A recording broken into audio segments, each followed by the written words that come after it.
Hello and welcome to ISC. So రీసెంట్గా SSC CGL type 2కి సంబంధించి ఎగ్జామ్ డేట్స్ రిలీజ్ అయినాయి. సో మనకి జాన్ మంత్లో 18th, 19th, 20th ఈ ఎగ్జామ్ అనేది ఉండబోతుంది. సో ఇప్పుడు ప్రజెంట్ మనం జిఎస్కి సంబంధించి ఈ టైప్ 2లో అవుట్ ఆఫ్ 75లో 65+ ఎలా తెచ్చుకోవచ్చు, సో ఏ అప్రోచ్ని ఫాలో అయితే బాగుంటుంది, ఏ స్ట్రాటజీని ఫాలో అయితే బాగుంటుంది అనేది చూద్దాం. ఆల్రెడీ టైర్ 1ని మీరు బాగా ఎక్స్పీరియన్స్ చేసి ఉంటారు. మనం సిలబస్ ప్రకారం చదివి మాక్ టెస్ట్లు ప్రిపేర్ అయ్యి కాన్సెప్ట్స్ ప్రిపేర్ అయ్యి కంటెంట్ ప్రిపేర్ చేసుకుని వెళ్ళిన తర్వాత కూడా కొన్ని చోట్ల కొంత ఇబ్బంది అనేది ఫేస్ చేసి మీరు ఉంటారు. అలాగే క్వశ్చన్ ఫ్రేమింగ్ కూడా మీకు అర్థమై ఉండాలి. ఎగ్జామ్లో మీరు అనుకున్నట్టుగా అక్కడ ఎగ్జిక్యూట్ చేశారా లేదా ఇవన్నీ మీరు ఎక్స్పీరియన్స్ చేసి ఉంటారు. అక్కడ జరిగిన కొన్ని మిస్టేక్స్ని మీరు సరి చేసుకొని టైర్ 2కి కొంచెం మీ ఏదైతే అప్రోచ్ ఉందో అది కొద్దిగా మనం సరి చేసుకుంటే మీకు 65+ వరకు కూడా మనం మార్క్స్ తెచ్చుకోవచ్చు. సో ఆ పాసిబిలిటీ అయితే ఉంది. దీనికి ఏం చేయాలి? ఫస్ట్ వన్ ఏంటి అంటే మీకు టైర్ 2కి కూడా సేమ్ సిలబస్ ఉంటుంది, సిలబస్ అయితే మారదు, అది ఒకటి. రెండో పాయింట్ వచ్చేటప్పటికి ఏంటంటే ఇక్కడ మీకు రివిజన్ అవసరం. ఆల్రెడీ టైర్ 1లో కాన్సెప్ట్స్ చదువుంటారు, మళ్ళీ కొత్తగా జిఎస్కి కాన్సెప్ట్స్ నేర్చుకోవడం అలాంటివి ఈ షార్ట్ టైంలో మీరు చెయ్యొద్దు. అదేంటి మేడం కాన్సెప్ట్స్ నేర్చుకోవాలి కదా అంటే ఇప్పుడున్న టైం చాలా వాల్యుబుల్, మీకు దాన్ని ఎక్కువ రివిజన్కి పెట్టాలి. అండ్ మూడోది తెలియంది ఏదైనా ఉంటే గనక దాన్ని కట్ షార్ట్లో, సో చాలా తక్కువ టైంలో ఆ కాన్సెప్ట్ని డైజెస్ట్ చేసుకునే ఆ విధానాన్ని అలవాటుని ఒకసారి మీరు చేసుకోండి. అండ్ మూడోది వచ్చేటప్పటికి మాక్ టెస్ట్ కావచ్చు, ఎంసీక్యూస్ కావచ్చు, నెంబర్ ఆఫ్ ఎంసీక్యూస్ని ప్రాక్టీస్ చేయండి.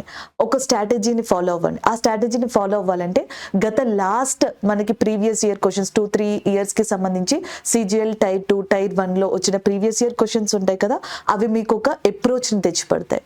ఒకసారి ఇక్కడ చూడండి, ఈ అనాలిసిస్ చూడండి, మీకు అర్థమవుతుంది. 2022-23 ఈ 2 ఇయర్స్కి సంబంధించి అసలు ఏ సబ్జెక్ట్స్ మనకి మెయిన్గా ఉన్నాయి.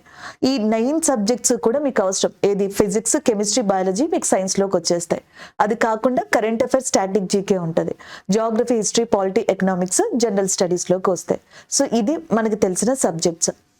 2022లో కరెంట్ అఫైర్స్ మనకి 4 క్వశ్చన్స్ ఇవ్వడం జరిగింది. 4. 2023లో సేమ్ స్ట్రాటజీ ఉంది. అంటే 2024 కూడా ఇంచుమించుగా మనం చూసుకుంటే ఆల్మోస్ట్ 4 ఉండొచ్చు, లేదా 1 పెరగచ్చు. మరీ ఏమంటారు గ్రాఫ్ దాటేది కానీ ఒక 1 or 2 పెరగచ్చు, 4 to 6 ఉండొచ్చు, లేదా ఒక 1 క్వశ్చన్ తగ్గచ్చు, అంటే 3. ఆన్ యావరేజ్ 3 క్వశ్చన్స్ అయినా వచ్చే ఛాన్స్ ఉంది ఈసారి, లేదా 4 to 5 క్వశ్చన్స్ వచ్చైనా ఛాన్స్ ఉంది కరెంట్ అఫైర్స్కి, అది ఒకటి. సో సెకండ్ అది చూడండి, స్టాటిక్ జీకే మీకు 2022 నుంచి టైర్ 1 టైర్ 2లో కూడా పెరుగుతూనే వచ్చింది. సో మీకు 2023లో 5, 2024 ఈ స్ట్రాటజీ ఏదైతే ఉందో ఈ సంవత్సరంది ఏదైతే ఉందో అది కూడా మనకి పెరుగుతుంది. మేబీ 5 ఉండొచ్చు, 5+ కూడా ఉండొచ్చు. అయితే 3.5 అట్లా, అంటే 3.5 అని ఎందుకు మా వాళ్ళు ఇచ్చారు అంటే మేబీ ఇది ఇంకొక చోట ఏదో జాగ్రఫీయో స్టాటిక్ జీకే సబ్జెక్ట్ ఏదైనా కలిసి ఉండొచ్చు దాంట్లో, అందుకని ఇలా ఇవ్వడం జరిగింది క్వశ్చన్స్. ఓకేనా, 3.5 లేదా 5 అంటే ఆన్ యావరేజ్ ఒక 4 questions. GK 4, current affair 3 questions వేసుకోండి, అంటే 7 క్వశ్చన్స్ మీకు అక్కడే కవర్ అవుతున్నాయి. లేదా ఓవరాల్గా ఒక 6 క్వశ్చన్స్ మీకు కరెంట్ అఫైర్స్ జీకే నుంచి కవర్ అవుతున్నాయి. నెక్స్ట్ వన్ చూడండి, జాగ్రఫీ నుంచి సో 2 క్వశ్చన్స్ లేదా 3 క్వశ్చన్స్, పోనీ 2 క్వశ్చన్సే అనుకోండి జాగ్రఫీ నుంచి. నెక్స్ట్ హిస్టరీ 3 క్వశ్చన్స్ ఉన్నాయి. అండ్ పాలిటీ కూడా 3 క్వశ్చన్స్ ఉన్నాయి. అండ్ ఎకనామిక్స్ నుంచి ఒక 3 క్వశ్చన్స్ ఉన్నాయి. అండ్ మొత్తం ఎప్పటిలాగే బయాలజీ, ఫిజిక్స్, కెమిస్ట్రీ, సైన్స్ మొత్తం మీకు ఒక 5 క్వశ్చన్స్ వస్తాయి. అది కామన్ అనమాట. అందులో 2 క్వశ్చన్స్ రావచ్చు, ఇందులో 2 క్వశ్చన్స్ రావచ్చు, ఇలా వస్తాయి. సో ఒకసారి చూసుకోండి దీనికి సంబంధించి ఎలా ఉంది స్ట్రాటజీ అనేది. ఇందులో మీకు ఒకటి బాగా ప్లస్ పాయింట్ ఏంటి అంటే so that is nothing but history. So history చాలా మందికి ఇంట్రెస్టింగ్గా ఉంటుంది, మీరు ఆల్రెడీ చదివి ఉంటారు. హిస్టరీలో కూడా వచ్చేటప్పటికి టైప్ 2 పేపర్స్ ఒకసారి చూడండి. హిస్టరీలో వచ్చేటప్పటికి టైప్ 2 పేపర్స్లో ఒకటి ఈ మనకి ఢిల్లీ సుల్తనేట్స్ అని చెప్పేసి ఉంది కదా, ఢిల్లీ సుల్తనేట్స్. అలాగే నెక్స్ట్ వచ్చేటప్పటికి మొఘల్స్ ఎవరైతే ఉన్నారో సో మొఘల్స్ నుంచి క్వశ్చన్స్ ఉన్నాయి. ఢిల్లీ సుల్తనేట్, మొఘల్స్ నుంచి క్వశ్చన్స్ ఉన్నాయి. ఇది ఆల్రెడీ మీరు టైర్ 1లో చదువు ఉంటారు ఖచ్చితంగా ఈ కాన్సెప్ట్స్ని, కాబట్టి టైర్ 2లో మీరు పెట్టగలరు. ఒక్కసారి రివిజన్ ఇవ్వండి అంతే. ఢిల్లీ సుల్తాన్స్కి, మొఘల్స్కి సంబంధించి మీ దగ్గర ఒక నోట్స్ ఉంటుంది కదా, ఆల్రెడీ ప్రిపేర్ అయిన నోట్స్, దాన్ని ఒకసారి రివిజన్ ఇవ్వండి. ఒకవేళ స్ట్రాటజీ చేంజ్ అయింది అనుకుందాం, అయితే ఢిల్లీ సుల్తాన్స్, మొఘల్స్ కాకుండా ఈ స్పెసిఫిక్ జోనర్ నుంచి మేబీ విజయనగర సామ్రాజ్యం అని చెప్పేసి ఉంటుంది, Vijayanagara dynasty.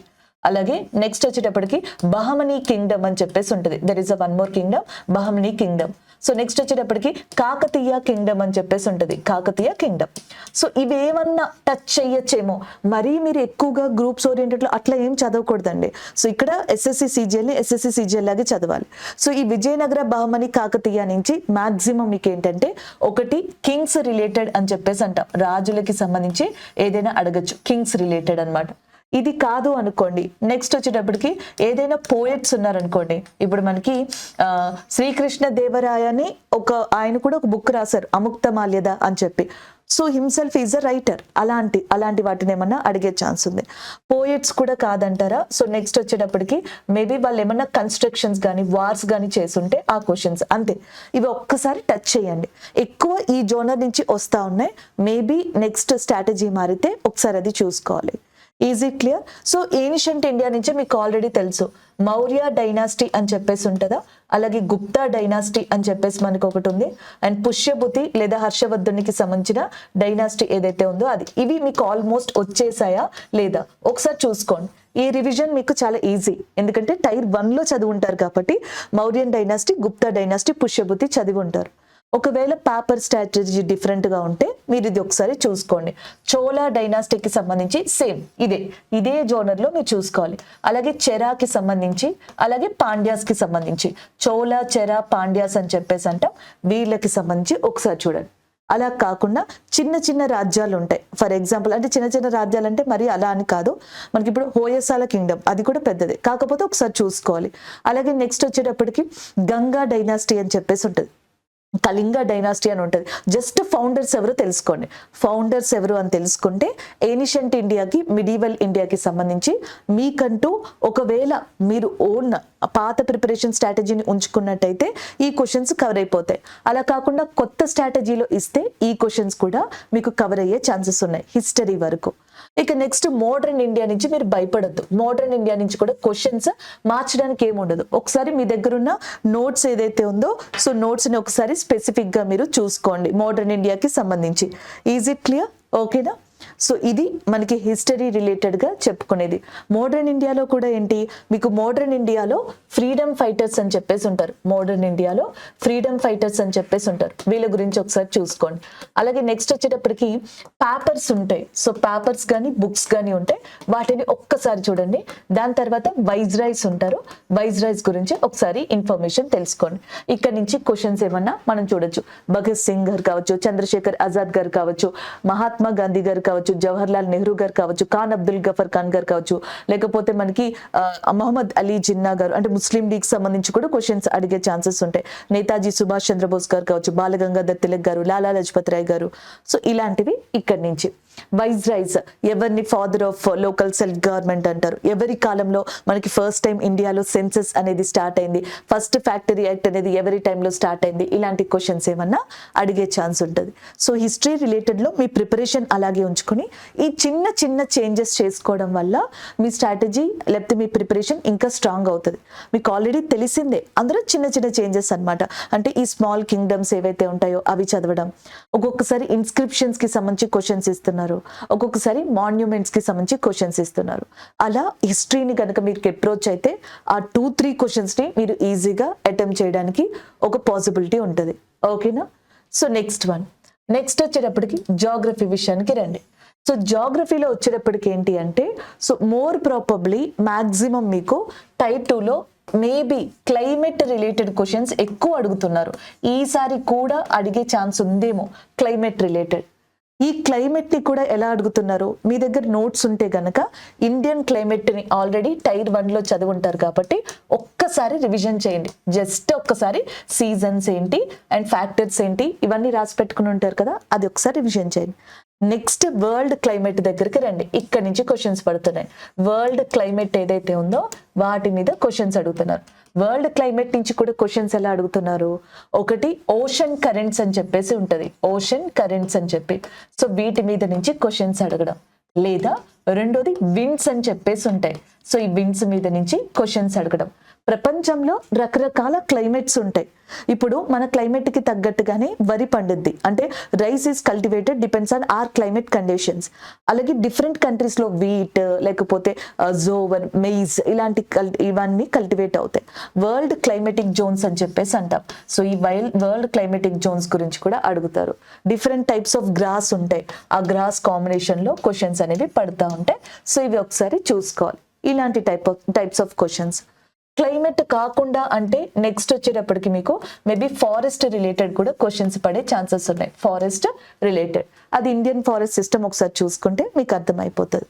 And the next one వచ్చేటప్పటికి మీకు ల్యాండ్ ఫార్మ్స్ ఆఫ్ ఇండియా అని చెప్పేసి ఉంటుంది.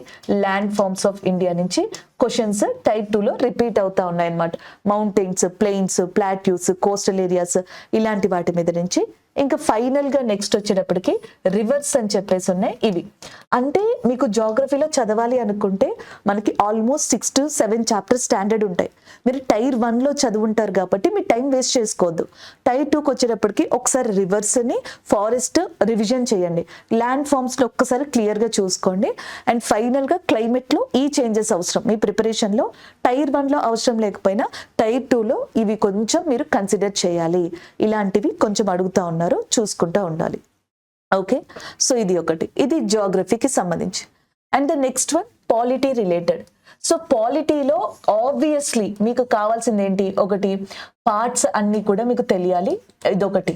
అండ్ రెండోది వచ్చేటప్పటికి ఎన్ని అమెండ్మెంట్స్ ఉంటాయి అనేది కూడా తెలియాలి. టోటల్ అమెండ్మెంట్స్ ఎన్ని, ప్రొసీజర్ ఏంటి అనేది ఒకటి తెలియాలి. Next sources of Indian constitution మీద టైర్ 1లో రిపీటెడ్గా క్వశ్చన్స్ అడిగారు. సోర్సెస్ ఆఫ్ ఇండియన్ కాన్స్టిట్యూషన్ మీద టైర్ 1లో రిపీటెడ్గా క్వశ్చన్స్ వచ్చాయి. ఫర్ ఎగ్జాంపుల్కి మీకు ఎలా చెప్పాలి, ఏమంటారు, ఫండమెంటల్ రైట్స్ ఏ కంట్రీ నుంచి తీసుకున్నారు అన్నట్టుగా, ఫండమెంటల్ డ్యూటీస్ ఏ సోర్స్ నుంచి తీసుకున్నారు, joint sitting of parliament A source నుంచి తీసుకున్నారు, జ్యుడిషియరీ ఏ సోర్స్ నుంచి తీసుకున్నారు. సో ఇవి మనకి బేసిక్స్ అండి. నెక్స్ట్ టైర్ 2కి వచ్చేటప్పటికి మీరు ఒకసారి బాగా కాన్సన్ట్రేట్ చేయాల్సింది ప్రియాంబుల్ అనే దాని మీద. సో ప్రియాంబుల్ మీద క్వశ్చన్స్ పడచ్చు. ప్రియాంబుల్ కన్నా ముందర ఆబ్జెక్టివ్ రిజల్యూషన్ అని ఉండేది. సో దాన్ని జవహర్లాల్ నెహ్రూ గారు ఇంట్రడ్యూస్ చేశారు. ఏ డేట్ ఇంట్రడ్యూస్ చేశారు, sovereign, socialist, secular, democratic republic కి సంబంధించి వాటి మీద కొంచెం ఎలాబరేటివ్ గా క్వశ్చన్స్ అడగచ్చు. మీరు ఇక్కడ ఏం చేయాలంటే, చాలా మంది స్టూడెంట్స్ ఒకటి గుర్తుపెట్టుకోండి, ఒక స్టూడెంట్ పాలిటీని ఎలా అప్రోచ్ అయ్యారంటే త్రూ దట్ స్టాండర్డైజ్డ్ కాన్సెప్చువల్ పరంగా అప్రోచ్ అయ్యారు. స్టాండర్డైజ్డ్ కాన్సెప్చువల్ అంటే ఏంటి, ఇప్పుడు directive principles of state policy ఉంది, ఆదేశిక సూత్రాలు డిపిఎస్పి అని చెప్పేసి అంటాం. ఆదేశిక సూత్రాలు ఏ పార్ట్ లో ఉంటాయో ఈ స్టూడెంట్ కి తెలుసు, అంటే మీకు తెలుసు ఏ పార్ట్ లో ఉంటాయి, పార్ట్ 4లో ఉంటాయి. ఏ ఆర్టికల్ నుంచి ఏ ఆర్టికల్ కి 36 నుంచి 51 మధ్యలో ఉంటాయి, ఇది మీకు తెలిసిందే. అయితే ఇందులో ఒక ఆర్టికల్ ఏం చెప్తుందంటే ప్రొటెక్ట్ ఆఫ్ మాన్యుమెంట్స్ అనే దాని గురించి చెప్తుంది. మన దేశ వారసత్వ సంపదల్ని కాపాడుకోవాలి, కట్టడాల్ని కాపాడుకోవాలని. కానీ టైర్ 1లో ఏమని అడిగారంటే ప్రాక్టికల్ అప్రోచ్ మీద క్వశ్చన్స్ పడ్డాయి. ఇప్పుడు ఢిల్లీలో హుమాయూన్ టోంబ్ అని ఉంది. హుమాయూన్ టోంబ్ మీద ఇష్టం వచ్చినట్టు రాసేయడం, ఆ కట్టడాల మీద గీతలు పెట్టేయడం, పాడు చేసేయడం, ట్రావెలింగ్ వల్ల, ట్రావెలర్స్ వల్ల, విజిటర్స్ వల్ల ఇవన్నీ జరుగుతున్నాయి. అయితే దీన్ని ప్రొటెక్ట్ చేసుకోవాలి, ఇలాంటి మాన్యుమెంట్స్ని ఇలా అవ్వకూడదని రాజ్యాంగంలో ఎక్కడుంది అని చెప్పేసి అడిగారు. ఆ క్వశ్చన్ అంతా ఇచ్చి, అలాంటిదంటే మాన్యుమెంట్ కాబట్టి డిపిఎస్పి ఆ ఆర్టికల్ గుర్తుకు రావాలి. ఇది ప్రాక్టికల్ అప్రోచ్ అన్నమాట. ఈ చిన్న చేంజ్ మీరు చేసుకుంటే గనక పాలిటీ నుంచి ఈజీగా క్వశ్చన్స్ పెడతారు. అంటే వచ్చే 3 క్వశ్చన్స్ లో ఒక 2 అప్రోచ్ ఉండొచ్చు, నార్మల్ గా ఒక క్వశ్చన్ ఇలా ఉండొచ్చు. ప్రియాంబుల్ అనేది చాలా ఇంపార్టెంట్. నెక్స్ట్ వచ్చేటప్పటికి స్టేట్ లెజిస్లేటివ్ అసెంబ్లీ ఒకటి, నెక్స్ట్ ప్రెసిడెంట్ ఆఫ్ ఇండియా ఒకటి. సో దాంతో పాటుగా నెక్స్ట్ వచ్చేటప్పటికి పంచాయతీ రాజ్ సిస్టమ్ ఏదైతే ఉందో అది ఒకటి.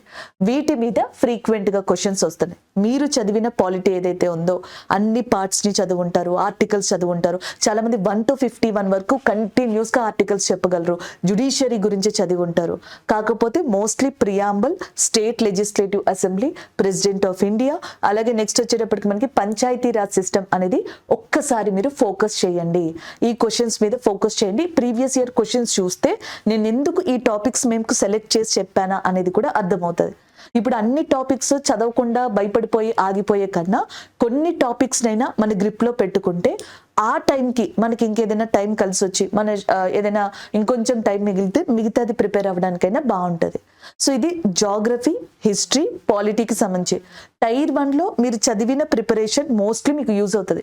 టైర్ 1లో మీరు ఏదైతే చదివారో 100%లో ఆల్మోస్ట్ 60% మీరు చదివినట్టు.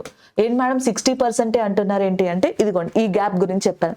ఆ గ్యాప్ ని ఫిల్ చేయడానికి మిగతా 40% మీరు చదవాలి. చదివి అప్పుడు 100% ని రివిజన్ చేయాలి. చాలా మంది ఏమనుకుంటారంటే మనం చదివేసాము దాని తర్వాత రివిజన్ అనుకుంటారు. లేదు, ఈ గ్యాప్ ఉంటుంది ఖచ్చితంగా. అది కూడా కంప్లీట్ చేసుకుని 100% కంప్లీట్ అయినట్టు అప్పుడు మీరు రివిజన్స్ మీద రివిజన్ చేస్తే మనకి మంచిగా మార్క్స్ వస్తాయని, మీకు మంచి ఛాన్స్ ఉంటుంది కూడా. ఎందుకంటే మనకు ఒక క్వశ్చన్ అప్రోచబిలిటీ తెలిసింది, మనకు ఒక అనాలిసిస్ ఉంది. జాగ్రత్తగా అంటే బ్లైండ్ గా దాన్ని ట్రస్ట్ చేయకుండా బ్యాలెన్స్డ్ గా అప్రోచ్ చేసుకోగలిగితే మీకు ఈజీగా టైప్ 2ని క్లియర్ చేయడానికి మంచి ఆపర్చునిటీస్ ఉంటాయి. సరే, ఒకసారి ఇక్కడ చూడండి. ఆల్మోస్ట్ జాగ్రఫీ చెప్పాను, హిస్టరీ చెప్పాను, పాలిటీ చెప్పాను. ఈ 3 ఓకే కదా. నెక్స్ట్ వచ్చేటప్పటికి చూడండి స్టాటిక్ జీకే. ఇప్పుడు ఆర్ట్ అండ్ కల్చర్ అని చెప్పేసి చాలా మంది అంటున్నారు. నేను మీకు ఒక విషయం చెప్తాను. చాలా మంది భయపడేది ఘరానాకి సంబంధించి. చాలా మంది భయపడేది దేనికి సంబంధించి? ఘరానా అనే దానికి సంబంధించి. ఈ ఘరానాలో మ్యూజిక్ కి సంబంధించి అలాగే డాన్స్ కి సంబంధించి క్వశ్చన్స్ పడతా ఉన్నాయి. చాలా మంది స్టూడెంట్స్ గాబరా పడిపోతున్నారు, అరే ఈ క్వశ్చన్ ఎలా పెట్టాలి అని. మీకు మొత్తం క్వశ్చన్స్ లో ఈ క్వశ్చన్ వెయిటేజ్ 1 మార్క్ అంటే 1 క్వశ్చన్ వస్తుంది. ఇది ఓకేనా, అది మనకి ఇంపార్టెంటే. కానీ దానికి మించి మళ్ళీ మనకి ఈ జీకే ఓరియంటెడ్ లో మీకు ఈజీగా మార్క్స్ వచ్చేది ఏదైనా జోనర్ ఉందంటే ఫెస్టివల్స్ ఇస్తే మాత్రం దీన్ని వదిలిపెట్టకుండా ఈజీగా మార్క్స్ తెచ్చుకోవడానికి ఒక పాసిబిలిటీ ఉందన్నమాట. ఇది ఒకటి. రెండోది వచ్చేటప్పటికి జనరల్ గా చూసుకున్నట్టయితే folk dance. So folk dance మీద క్వశ్చన్ అడిగితే ఇది కూడా ఈజీగా మార్క్ తెచ్చుకునే ఒక పాసిబిలిటీ అనేది ఉంటది. ఒకటి ఫెస్టివల్స్ అండ్ రెండోది వచ్చేటప్పటికి ఫోక్ డాన్స్ అనేది. అలాగే మూడోది వచ్చేటప్పటికి అవార్డు రిలేటెడ్ గా క్వశ్చన్ అడుగుతారు. అవార్డు రిలేటెడ్ గా క్వశ్చన్ అది ఏదైనా అవ్వచ్చు. కేవలం మీకు సంగీత అకాడమీ అవార్డు అలా అవ్వాలని లేదు. భారత రత్న అడగచ్చు, నోబెల్ అవార్డు అడగచ్చు, ధ్యాన్ చంద్ అడగచ్చు, దాదా సాహెబ్ పాల్కే అవార్డు అడగచ్చు, కేంద్ర సాహిత్య అకాడమీ అవార్డు అడగచ్చు. ఇలాంటి దాని నుంచి ఏదైనా ఒక క్వశ్చన్ అంటే టైర్ 2 టైర్ 1 అప్రోచబిలిటీని బట్టి నేను చెప్తున్నా. ఓకేనా. ఫస్ట్ మీకు ఫెస్టివల్స్ మహా అయితే 1 గంట పడుతుంది. ఏంటి మేడం అలా అంటున్నారంటే నిజంగానే ట్రస్ట్ మీ 1 అవర్ పడుతుంది అంతే. కరెక్ట్ గా కూర్చుని మీరు మీ ఫ్రెండ్ ఎవరైనా టైప్ 2 అయితే మంచిగా వాళ్ళతో ఒకసారి డిస్కస్ చేయండి. సో కొంతమందికి ఈగో ప్రాబ్లం వస్తారు, నాకు తెలుసు అంటే నాకు తెలుసు అని. అది ఇక్కడ మీరు కాంప్రమైజ్ వెళ్ళిపోవాలి. కొన్ని చోట్ల తగ్గితేనే మనకి బెనిఫిట్ ఉంటుంది, ఆ మాట గుర్తుపెట్టుకోండి. మనకి ఎంత వచ్చినా కొన్ని చోట్ల తగ్గిపోయి సో అవతల వాళ్ళు ఏం చెప్తున్నారు అనేది నేర్చుకుంటే ఇంకా బెనిఫిట్ ఉంటుంది. అవతల వాళ్ళకి రానిది మనం కొంచెం బాగా అప్రోచ్ చేయాలని చెప్తే మనకి ఇంకా బాగా వస్తుంది.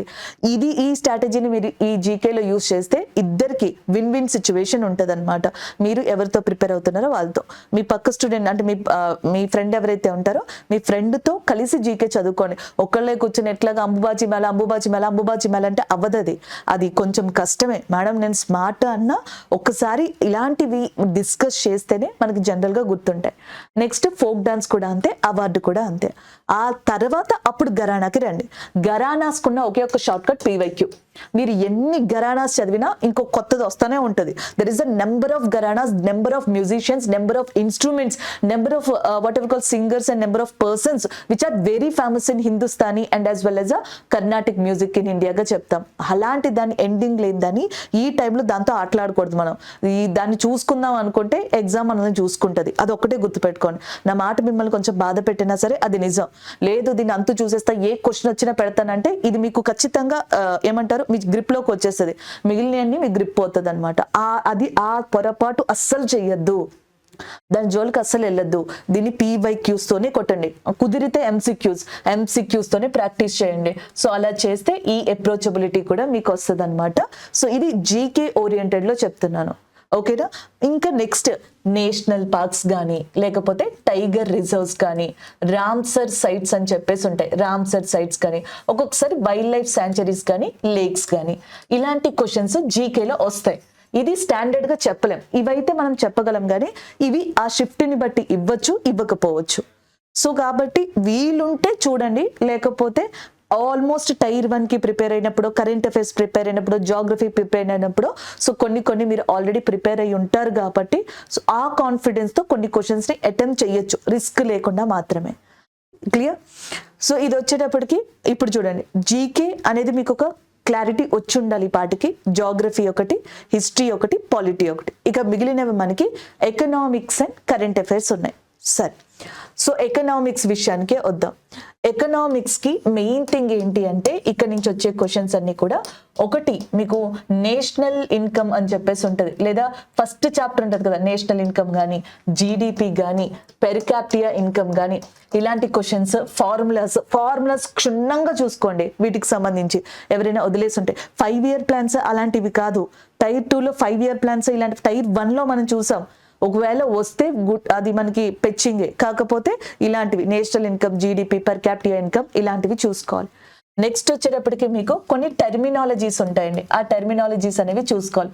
ఫర్ ఎగ్జాంపుల్ ఏంటంటే మీకు ఏమంటారు, లయబిలిటీ అని చెప్పేసి ఇవ్వడం జరుగుతుంది, లేకపోతే డిపాజిట్స్ అని చెప్పేసి ఇస్తారు, రెమిటెన్స్ అని చెప్పేసి ఇస్తారు. ఇలాంటివి ఏవైతే ఉంటాయో అవి ఖచ్చితంగా మనం చూసుకుంటూ ఉండాలి. డెఫిషియేట్ అని చెప్పేసి అంటారు, ఫిజికల్ డెఫిషియేట్ అంటారు. అలాంటి టెర్మినాలజీస్ లో ఈ క్రింది వాటిలో ఏది కరెక్ట్, క్రింది వాటిలో ఏది కరెక్ట్ కాదు, ఇలాంటివి. అలాగే next one, national income terminology అయిపోయిందా, బ్యాంకింగ్ రిలేటెడ్ కూడా కొంచెం చూసుకోవాలా. సో బ్యాంకింగ్ రిలేటెడ్ గా కూడా ఏంటి మనకి, రెపో రేట్ అంటే ఏంటి, రివర్స్ రెపో రేట్ అంటే ఏంటి, లేకపోతే నెక్స్ట్ మనకు వచ్చేటప్పటికి ఆర్బీఐకి సంబంధించి ఎంతమంది ఎగ్జిక్యూటివ్ డైరెక్టర్స్ ఉంటారు, మానిటరీ పాలసీకి సంబంధించి కొన్ని విషయాలు మొత్తం మీరు బ్యాంక్ ఎగ్జామ్ లో తెలుసుకోవాల్సిన అవసరం లేదు, కానీ చిన్న టెర్మినాలజీస్ ఏవైతే ఉంటాయో అవి చాలా ఇంపార్టెంట్. టైర్ 1లో బడ్జెట్ ని, ఎకనామిక్ సర్వేని టచ్ చేయలేదు, అండ్ ప్రీవియస్ గా కూడా టచ్ చేయలేదు. ప్రీవియస్ టైర్ 2లో పేపర్ లో కూడా మీకు ఆ క్వశ్చన్స్ లేవు. ఆ క్వశ్చన్స్ అన్ని ఇలాగే ఉన్నాయన్నమాట. నేషనల్ ఇన్కమ్ మీద, లేకపోతే రెమిటెన్స్ అంటే ఏంటి, per capita income, GDP. Next taxes గురించి, ఏది ఇండైరెక్ట్ ట్యాక్స్, ఏది డైరెక్ట్ ట్యాక్స్, దేన్ని ఎప్పుడు ఇంట్రడ్యూస్ చేశారు, ఈ క్రింది వాటిలో ఈ ట్యాక్స్ కి సంబంధించి ఎగ్జాంపుల్ ఏంటి, లేకపోతే ఆ ట్యాక్స్ కి సంబంధించి ఎగ్జాంపుల్ ఏంటి, ఈ ట్యాక్స్ ఆ ట్యాక్స్ అంటే కార్పొరేట్ ట్యాక్స్ కి ఎగ్జాంపుల్ ఏంటి, ఇండైరెక్ట్ ట్యాక్స్ కి ఎగ్జాంపుల్ ఏంటి, డైరెక్ట్ ట్యాక్స్ కి ఎగ్జాంపుల్ ఏంటి, జిఎస్టీ అనేది ఎందులోకి వస్తుంది, ఇలాంటి క్వశ్చన్స్ అన్ని కొంచెం మనం జాగ్రత్తగా చూసుకుంటూ ఉండాలి. అలాగే నెక్స్ట్ వన్, సో నెక్స్ట్ వచ్చేటప్పటికి మేబీ అడిగితే ఇన్ఫ్లేషన్ గురించి ఏదైనా అడగచ్చు. ఇన్ఫ్లేషన్ గురించి కొంత మీరు ఒక 15 minutes కాన్సన్ట్రేట్ చేస్తే ఇన్ఫ్లేషన్ కి సంబంధించిన టాపిక్స్ అనేవి మీకు అర్థమైపోతాయి. అది కాన్సెప్ట్ నేర్చుకుంటే ఈజీగా వస్తుంది. మళ్ళీ మీరు దీన్ని బైహార్ట్ చేయాల్సిన అవసరం లేదు. ఇన్ఫ్లేషన్ కానీ, ట్యాక్స్ సిస్టమ్ కానీ, బ్యాంకింగ్ కానీ, నేషనల్ ఇన్కమ్, జీడిపి లాంటివి మీరు బైహార్ట్ చేయాల్సిన అవసరం లేదు. ఒక్కసారి కాన్సెప్ట్స్ నేర్చుకుంటే మీకు ఈజీగా వస్తాయి. ఇలాంటివి చూసుకోండి. ఎప్పుడు కూడా మీకు ఎకనామిక్స్ లో కావచ్చు, లేకపోతే ఎకానమీ అని చెప్పేసి అంటాం కదా, ఇండియన్ ఎకానమీలో కావచ్చు, టెర్మినాలజీ, సో ఎకానమీ అని కూడా రాద్దాం, ఇండియన్ ఎకానమీ కూడా ఇంపార్టెంట్ కదా ఎకనామిక్స్ తో పాటు. టెర్మినాలజీ ఒకటి, టెర్మినాలజీతో పాటుగా నెక్స్ట్ వచ్చేటప్పటికి మనకి ప్రాక్టికల్ ఎగ్జాంపుల్స్ అంట. ఈ ప్రాక్టికల్ ఎగ్జాంపుల్స్ మీద కూడా క్వశ్చన్స్ అడిగే ఛాన్సెస్ ఉన్నాయి. మేడం నాకు ఇది కష్టంగా ఉంది అనుకుంటే టైర్ 2కి సంబంధించి లాస్ట్ 2 years లో ఉన్న ప్రీవియస్ ఇయర్ క్వశ్చన్స్ ఏవైతే ఉన్నాయో అవి చేసిన తర్వాత ఈ సంవత్సరం టైర్ 1లో ఎకానమీ ప్రీవియస్ ఇయర్ క్వశ్చన్స్ ఒకసారి చూడండి. ఎందుకంటే tier 2 economy previous year questions కి, టైర్ 1 ప్రీవియస్ ఇయర్ క్వశ్చన్స్ కి డిఫరెన్స్ ఉంది ఎకానమీలో మాత్రం. అందుకనే నేను ఈ టాపిక్స్ ని స్పెసిఫిక్ గా తీసుకుని మీకు చెప్తున్నాను. ఇది మాకు కష్టంగా ఉంది అనుకునే వాళ్ళు గో త్రూ దట్ పీవైక్యూస్ నుంచి మీరు చేసుకోవచ్చు. సేమ్ కాన్సెప్ట్ ఇక్కడ అక్కడ కూడా ఉంటుంది. అది నేర్చుకుంటే మీకు బెనిఫిటే ఉంటుందండి. ఖచ్చితంగా మీరు క్వశ్చన్స్ కి ఆన్సర్ పెట్టేటట్టుగానే ఈ కాన్సెప్ట్స్ మీకు యూజ్ అవుతాయి. ఓకేనా, ఇది ఎకానమీ రిలేటెడ్. కొంచెం స్కీమ్స్ కూడా ఇందులో చూసుకుంటే మంచిది. ఎకానమీ చదివినప్పుడే రీసెంట్ స్కీమ్స్ చూసుకుంటే అది బెటర్. లాస్ట్ వన్, ఇది కొంచెం హెక్టిక్, అది అందరికీ తెలిసిన విషయమే, కరెంట్ అఫైర్స్. 21 చదవాలా, 22 చదవాలా, 23 చదవాలా, 24 చదవాలా, ఇలాగా మనకి కొంచెం ప్రాబ్లంగా అనిపిస్తూ ఉంటుంది అనమాట. సో అప్పుడు ఏం చేయాలి అంటే మనం ఫస్ట్ చేయాల్సింది ఏంటంటే విడగొట్టేసుకోవడం. అంటే కరెంట్ అఫైర్స్ విషయానికి వచ్చేటప్పటికంటే మేబీ వీళ్ళు ఎలాంటి క్వశ్చన్స్ అడుగుతారు కరెంట్ అఫైర్స్ లో, స్పోర్ట్స్ కి సంబంధించి ఏమన్నా క్వశ్చన్స్ అడగచ్చు. స్పోర్ట్స్ రిలేటెడ్, స్పోర్ట్స్ కూడా ఎలా చదువుతారు, 23-24లో హైలైట్ ఉంటాయి కదా, ఒలింపిక్స్ కావచ్చు, ఖేలో ఇండియా కావచ్చు, ఎవరైనా పర్సన్స్ న్యూస్ లో ఉన్న వాళ్ళు ఉంటారు కదా. నాకు తెలిసి 2024 కరెంట్ అఫైర్స్ ని మెయిన్ ప్రిఫరబుల్ గా పెట్టుకోండి, ఎందుకంటే జాన్ లో జరుగుతుంది కదా ఎగ్జామ్. సో ఈ కరెంట్ అఫైర్స్ ని చూడండి. ఈసారి టైర్ 1 రాసుంటారు కదా, టైర్ 1 రాసినప్పుడు మీరు 23 కరెంట్ అఫైర్స్ ఎంతో కొంత టచ్ చేసి ఉంటారు. సో ఇప్పుడు మీరు టైర్ 2 రాస్తున్నారు కాబట్టి ఈ సంవత్సరం కరెంట్ అఫైర్స్ ని కొన్ని కవర్ చేసుకుంటే మీరు ఈజీగా రాయగలరు. స్పోర్ట్స్ కి సంబంధించి ఒకసారి చూసుకోండి. నెక్స్ట్ వన్, అపాయింట్మెంట్స్ నుంచి ఏమన్నా క్వశ్చన్స్ అడిగే ఛాన్సెస్ ఉంటుంది. నెక్స్ట్ వన్, అపాయింట్మెంట్స్ నుంచి ఏమన్నా క్వశ్చన్స్ అడగచ్చు అనమాట. స్పోర్ట్స్ ఒకటి, అపాయింట్మెంట్. స్పోర్ట్స్ ని మాత్రం వదలద్దు. కుదిరితే 23ని కూడా ఒకసారి రివైజ్ చేయండి. 23, 24 హైలైట్స్ ఆఫ్ స్పోర్ట్స్ ఏవైతే ఉన్నాయో అవి చూసుకోండి. రీసెంట్ అపాయింట్మెంట్స్ 2024లో ఏమున్నాయో అవి చూడండి. సో దాంతో పాటుగా నెక్స్ట్ సమిట్స్ అని చెప్పేసి అంటాం అనమాట. సమిట్స్ ఏమన్నా ఉంటే అది ఒకటి. అలాగే నెక్స్ట్ వచ్చేటప్పటికి సైన్స్ అండ్ టెక్నాలజీ. నాకు తెలిసి టైర్ 1లో దీన్ని మీరు నెగ్లెక్ట్ చేసి ఉంటారు. టైర్ 2లో కొంచెం కవర్ చేసుకోండి. 1 క్వశ్చన్ వెయిటేజ్ ఉండొచ్చు. Science and technology, appointments, sports, summits. దీని తర్వాతే మిగతావి ఇంటర్నేషనల్ చదువుకున్న, నేషనల్ చదువుకున్న, స్టేట్ ఓరియంటెడ్ గా ఏదైనా ఇనిషియేషన్స్ ని చదువుకున్న, ఒబిచరీస్ చదువుకున్న. సో ఇవన్నీ నెక్స్ట్ ఎక్సర్సైజెస్ అంటాం కదా, ఎక్సర్సైజెస్ చదువుకున్న. ఎందుకంటే అవి కొంతవరకు గెస్ చేసి పెట్టగలరు. స్పోర్ట్స్ కానీ, సమిట్స్ కానీ, అపాయింట్మెంట్స్ కానీ మనం గెస్ చేయలేం. సైన్స్ అండ్ టెక్ అయితే అసలు గెస్ చేయలేం. కాబట్టి ఫస్ట్ 24వి ఈ కేటగిరీస్ లో మీకు రివిజన్ అయిపోవాలా. తర్వాత 23కి వెళ్ళండి. అప్పుడు ఏమవుతుందంటే 24లో మీరు చదివి ఉంటారు కదా, 23ది ఆటోమేటిక్ గా మీకు అర్థమైపోతుంది. ఆ రివిజన్ టైం కూడా మీకు చాలా తక్కువగానే అనిపిస్తుంది. సో ఊరికే 6 months, 5 months, 1 year, 2 years అని టైం వేస్ట్ చేసుకోవద్దండి. నేను ట్రస్ట్ చేసింది నేను మీకు చెప్తున్నాను, పేపర్స్ లో చూసింది ఇప్పటి వరకు కూడా. సో ఇట్లా గనుక ఒక అప్రోచబిలిటీ ఉంటే, అంటే ఈ 2 నెలల్లో 2 సంవత్సరాల కరెంట్ అఫైర్స్ ని అవ్వగొట్టుకోమని చెప్పడం ఎథికల్ గా అది కరెక్ట్ కాదు, అది పాసిబిలిటీ కాదు. పాసిబిలిటీ అయినా మిగిలిన దాంట్లో మార్క్స్ తెచ్చుకోవడం అనేది హైలీ ఇంపాసిబుల్ అవుతుంది. మొత్తం ఒక్కసారిగా ప్రిపరేషన్ లెవెల్ స్ట్రాటజీ ఇలా వెళ్ళిపోతుంది అనమాట. బ్యాలెన్స్డ్ గా ఉండాలి అంటే కొంచెం మీరు ఇలాంటి అప్రోచబిలిటీ. లేదు మేడం నాకు పెద్దగా స్పోర్ట్స్ పడదు అన్నారు అనుకోండి, మీకు పడినా పడకపోయినా, స్పోర్ట్స్ వచ్చినా రాకపోయినా ఖచ్చితంగా ఇది చదవాల్సిందే. ఈ జోనర్ ఏదైతే ఉందో మీరు టచ్ చేయాల్సిందే. కావాలంటే మీరు సైన్స్ అంటే వదిలేసుకోండి మీకు ఇష్టం లేకపోతే. బట్ స్పోర్ట్స్ అనేది ఇంపార్టెంట్, సమిట్స్ అనేది ఇంపార్టెంట్. ఈ 4 అయిపోయిన తర్వాత ఒక్కసారి ఇంటర్నేషనల్ కరెంట్ అఫైర్స్ ని జస్ట్ అలా టచ్ చేసి డేస్ ని ఒకసారి టచ్ చేయండి. సో ఇవి కరెంట్ అఫైర్స్ కి సంబంధించింది. ఐ హోప్ మీకు అర్థమయ్యే ఉంటది అనుకుంటున్నా. కరెంట్ అఫైర్స్ కి సంబంధించి, స్టాటిక్ జీకే కి సంబంధించి, Geography, history, polity, economics. Science already మీకు సెపరేట్ వీడియోలో చెప్తారు ఈ స్ట్రాటజీ ఏంటనేది. నాకు తెలిసి మీకు అర్థమైందని చెప్పేసి అనుకుంటున్నాను. మీరు ఎక్కువగా స్ట్రెస్ చేసుకోవాల్సింది జీకే అండి. జీకేని గట్టిగా పట్టుకోండి. దాన్ని ఎంతవరకు రివిజన్ చేయగలుగుతారో అంత. పాలిటీ మీ అందరికీ చాలా ఇంట్రెస్టింగ్ గా అనిపిస్తుంది. సో దాన్ని కొంచెం ప్రాక్టికల్ అప్రోచబిలిటీలో కనుక చేస్తే అది కూడా మీకు గ్రిప్ లోకి వస్తుంది. ఇక హిస్టరీ అంటారా, నేను చెప్పాను ఆ 40% మీరు కవర్ చేసుకోగలిగితే హిస్టరీని మీరు ఆల్మోస్ట్ అక్కడ మీరు ఆపుకోగలిగినట్టే. సో దాన్ని ఫేస్ చేయగలుగుతారు మీరు. జియోగ్రఫీ అండ్ స్టాటిక్ జీకేలో సగం వరకు కవర్ అవుతుంది. నేను చెప్పాను కదా క్లైమేట్ టాపిక్, దాన్ని అస్సలు వదలొద్దు. ఎందుకంటే ఎవరి షిఫ్ట్ లో ఏ క్వశ్చన్ వస్తుందో మనం చెప్పలేం కాబట్టి క్లైమేట్ టాపిక్ కూడా చాలా ఇంపార్టెంట్ అన్నమాట. సో ఇలా చదివితే గనక అప్రోచబిలిటీ బాగుంటది అనేది ఉద్దేశం. సో ఇవి ప్రీవియస్ ఇయర్ పేపర్స్ టైర్ 1.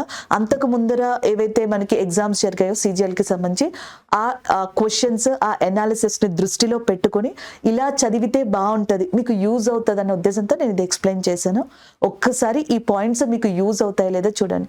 మీకు యూజ్ అవుతాయి ఖచ్చితంగా, అది నా నమ్మకం. మీకు అవ్వాలి కూడా. All the best. Thank you.